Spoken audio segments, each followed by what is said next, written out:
আজ আমি গিয়েছিলাম আমার দোকানের সামনে রিপন দাদার দোকানে। আমি দোকানে বসেছিলাম আর আমার এক চাচা বলছিল রিপন দাদার দোকানে ঝাড়ু কিনতে যাব। তাই আমি চলে আসলাম চাচার সাথে এই রিপন দাদার দোকানে। আর এই রিপন দাদার দোকানটি হচ্ছে আমাদের দোকানেরই সামনে রাস্তার ওপারে। আর এই রিপন দাদার দোকানে কিন্তু হরেক রকমের পাখি কিনতে পাওয়া যায়। আর আমাদের গাংনী বাজারে কিন্তু আর অন্য কোনো দোকান নাই, শুধুমাত্র এই রিপন দাদার দোকানেই পাখি কিনতে পাই আমরা সব রকমই।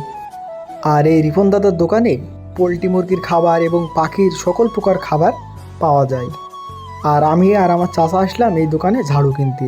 এসেই দেখি ওপরের খাঁচায় একটি টিয়া পাখি আছে আর নিচের খাঁচায় বাজরিকা। আর এইসব পাখিগুলো কিন্তু দেখতে আমার কাছে দারুণ লাগে।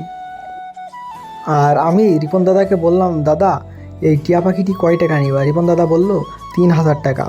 আর দাম শুনেই কিন্তু আমার মাথা ঘুরে গিয়েছিল। আর এই যে এই ঝুটিয়ালা দুইটা পাখি দেখতে পাচ্ছেন, এই পাখিটার নাম আমি জানি না, তবে এই পাখি দুইটা দেখতে কিন্তু আমার কাছে দারুণ লাগছিল। আর এই দুইটা পাখিরই কিন্তু মাথায় ঝুঁটি আছে। আর এই দুইটার কালারই কিন্তু সুন্দর। আর এই পাখি দুইটা কিন্তু খাঁচাই ডিম পাড়ে, আর এই খাঁচার ভিতরেই কিন্তু এরা বাচ্চা তোলে, আর ওই বাচ্চা কিন্তু খাঁচার ভিতরেই তারা মানুষ করে। আর রিপন দাদার দোকানে আমাদের ঝাড়ু কেনা হয়ে গেল। তাই আমি আর আমার চাচা রিপন দাদার দোকান থেকে চলে আসলাম আমার দোকানে। আর আমার রাস্তার ওপারেই কিন্তু ওই রিপন দাদার দোকান।